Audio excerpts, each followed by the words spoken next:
In the United States today, while we are in fact the wealthiest nation in the history of the world, while we have a whole lot of people who are doing phenomenally well, the truth is there are many, many millions of working people who have been left behind by the global economy.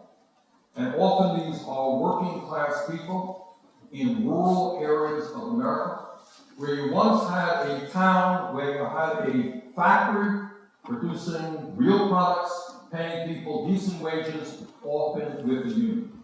And all over this country, all over my country, those factories have gone, and people are either unemployed or working for half of the wages, or 2/3 of the wages that they previously received. You have a situation in America where millions of single moms or families cannot afford the high cost of childcare. You know how much it costs in the United States of America to send your kid to pre-kindergarten school? It costs $10,000 or $15,000 a year, which is a lot of money if you're earning $30,000 or $40,000 a year. In fact, it's an impossible cost. So all over America, you have working class families struggling. What am I going to do with my 3-year-old? How do I find decent, affordable childcare when I'm out working? Because it's very hard to come by. You have families in America who are worried to death about the future of their children. Families see their dads and their moms working longer hours for low wages. 100 years ago, workers in America fought for a 40-hour work week. And yet today we have millions of people working 2 or 3 jobs trying to make ends meet.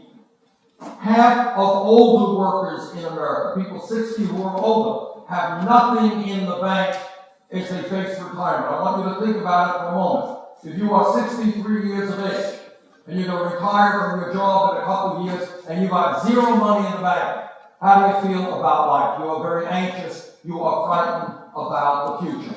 As I mentioned earlier, many millions of Americans cannot afford to go to the doctor when they get sick. And what I've said many, many times in the United States, and I repeat it here, it wasn't so much that Donald Trump won the election.